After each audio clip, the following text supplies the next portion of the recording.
పరమ భాగవతోత్తములు, నిరంతర విష్ణు సహస్రనామ ప్రచారకులు అయిన శ్రీ ఎంవి రామారావు గారి సలహాను అనుసరించి ఈ పద్యం చదువుతున్నాను. ఇది శ్రీరామతారక శతకములోని 39వ పద్యం.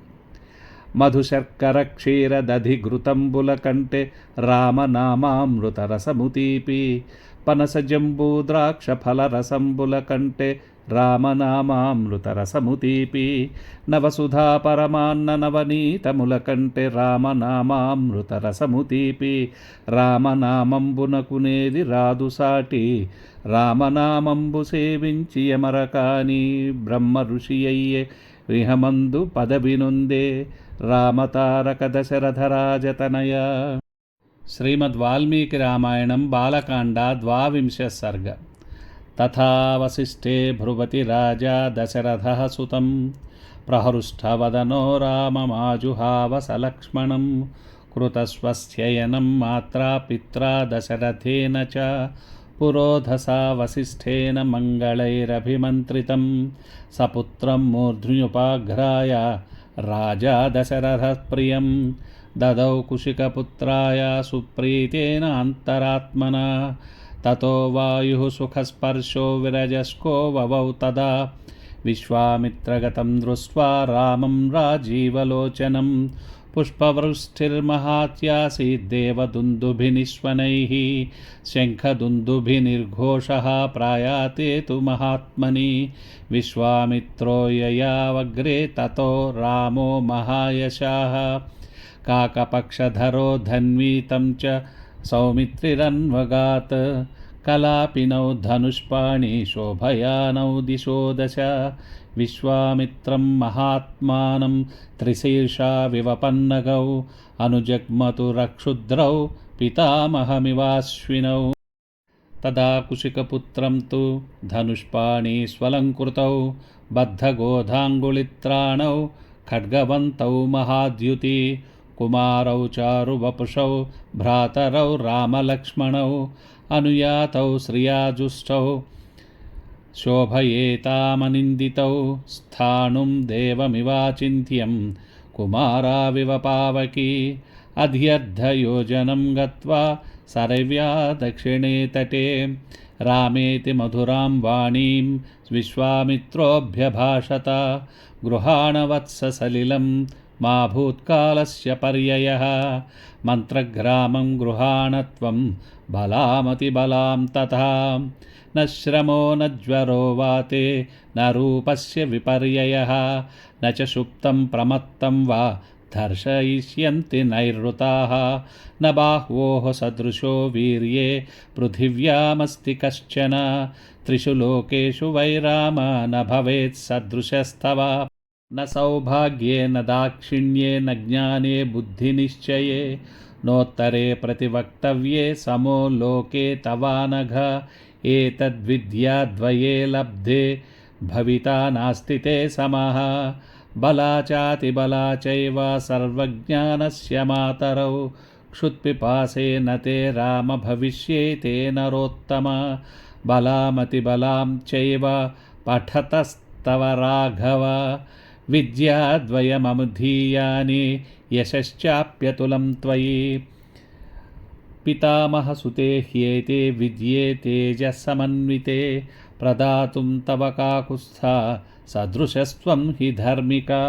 కామం బహుగుణాः సర్వే త్వయ్యేతేనాత్ర సంశయः, తపసా సంభృతే చైతే బహురూపే భవిష్యతః, తతో రామో జలం స్పృష్ట్వా ప్రహృష్టవదనः శుచిః, ప్రతిజగ్రాహతే విద్యే మహర్షేర్భావితాత్మనः, విద్యాసముదితో రామः శుశుభే భూరి విక్రమः, సహస్రరశ్మిర్భగవాన్ శరదీవ దివాకరः, కార్యాణి సర్వాణి నియుజ్య కుశికాత్మజే, ఊషుస్తాం రజనీం తీరే సరయవా సుసుఖం త్రయః, दशरथनृपसूनुसत्तमाभ्यां तृणशयने अनुचिते सहोषिताभ्यां कुशिकसुतवचोऽनुलालिताभ्यां सुखमिव सा विबभौ विविभावरी च।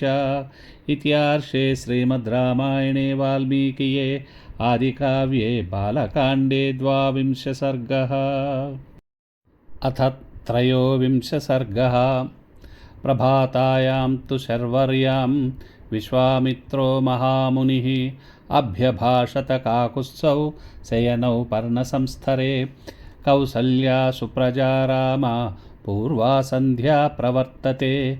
उत्तिष्ठ नरशार्दूल कर्तव्यं दैवमाह्निकं। तस्य ऋषेः परमोदारं वचः श्रुत्वा नृपात्मजौ स्नात्वा कृतोदकौ वीरौ जयपतुः परमं जपं।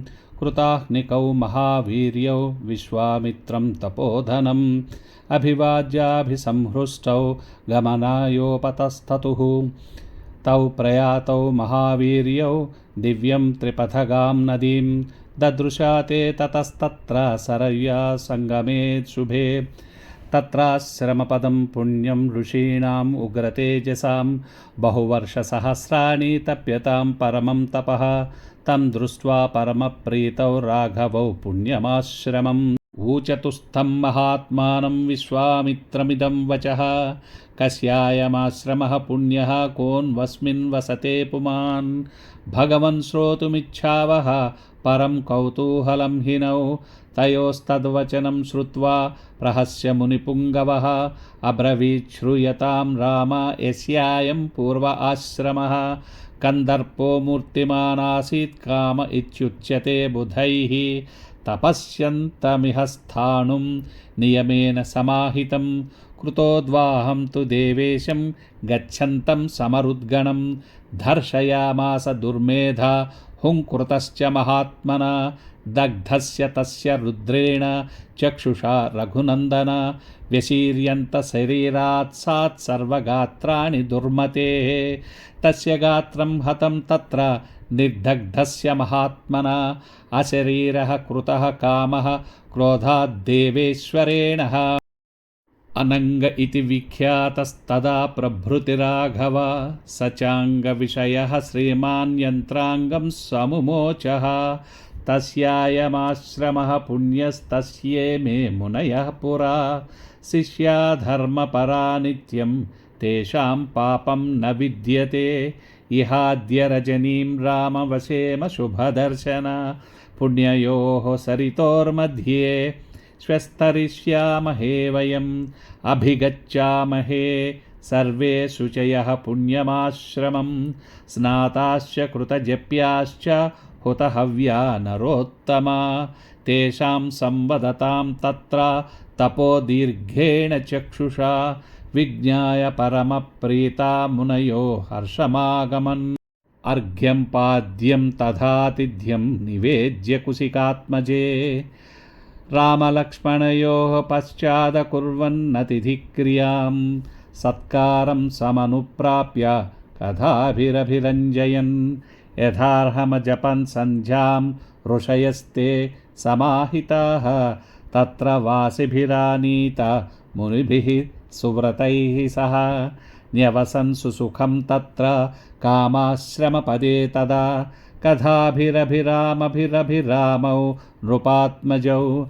रमयामास धर्मात्मा कौशिको मुनिपुङ्गवः। इत्यार्षे श्रीमद् रामायणे वाल्मीकीये आदिकाव्ये बालकाण्डे 13 सर्गः। अथ 14 सर्गः। ततः प्रभाते विमले कृताह्निकमरिन्दमौ विश्वामित्रं पुरस्कृत्य नद्यास्तीरमुपागतौ। ते च सर्वे महात्मानो मुनयः संसृतव्रताः। उपस्थाप्य शुभां नावं विश्वामित्रमथाब्रुवन्। आरोहतु भवान् नावं राजपुत्रपुरस्कृतः। अरिष्ठं गच्छ पन्थानं मा भूत्कालस्य पर्ययः। विश्वामित्रस्तथेत्युक्त्वा तान् ऋषीनभिपूज्य च ततारसहितस्ताभ्यां सरितं सागरङ्गमां ततः शुश्रावतं शब्दमतिसंरम्भवर्धनं मध्यमागम्यतो यस्य सह रामः कनीयसा अथ रामः सरिन्मध्ये पप्रच्छ मुनिपुङ्गवं वारिणोऽभिध्यमानस्य किमयं तुमुलोध्वनिः राघवस्य वचः श्रुत्वा कौतूहलसमन्वितं कथयामास धर्मात्मा तस्य शब्दस्य निश्चयं कैलासपर्वते राममनसा निर्मितं सरः ब्रह्मणा नरशार्दूलतेन इदं मानसं सरः तस्मात् शुश्राव सरसः सायोध्यामुपगूहते सरः प्रवृत्ता सरयोः पुण्या ब्रह्मसरश्च्युता तस्यायमतुलः शब्दो जाह्नवीमभिवर्तते वारिसंक्षोभजो रामप्रणामं नियतः कुरु ताभ्यां तु तावुभौ कृत्वा प्रणाममतिधार्मिकौ तीरं दक्षिणमासाद्य जग्मतुर्लघुविक्रमौ सवनं घोरसङ्काशं दृष्ट्वा नृपवरात्मजः अविप्रहतमैक्ष्वाकः पप्रच्छ मुनिपुङ्गवम् अहो वनमिदं दुर्गं झिल्लिकागणनादितं भैरवैः स्वापदैः कीर्णं शकुन्तैर्दारुणयारुतैः नानाप्रकारैः शकुनैर्वास्यद्भिरभैरवैः स्वनैः सिंहव्याघ्रवराहैश्च वारणैश्चोपशोभितं धवाश्वकर्णककुभैर्बिल्वतिन्दुकपाटलैः सङ्कीर्णं बदरीभिश्च किन्वेतद्दारुणं वनं तमुवाच महातेजा विश्वामित्रो महामुनिः श्रूयतां वत्सकाकुत्स्था यस्यैतद्दारुणं वनम् एतौ जनपदौ स्फीतौ पूर्वमास्तां नरोत्तमा मलदाश्च करुषाश्च देवनिर्माणनिर्मितौ पुरावृत्रवधे राममलेन समभिप्लुतं क्षुधा चैव सहस्राक्षं ब्रह्महत्या समाविशत् तमिन्द्रं स्नापयन् देवा ऋषयश्च तपोधनाः कलशैः स्नापयामासुर्मलं चास्य प्रमोचयन् इहं भूम्यां मलं दत्त्वा दत्त्वा कारुष्यमेव च शरीरजं महेन्द्रस्य ततो हर्षं प्रपेदिरे निर्मलो निष्करुषश्च शुचिरिन्द्रो यथाभवत् ददौ देशस्य सुप्रीतो वरं प्रभुरनुत्तमम् इमौ जनपदौ स्फीतौ ख्यातिं लोके गमिष्यतः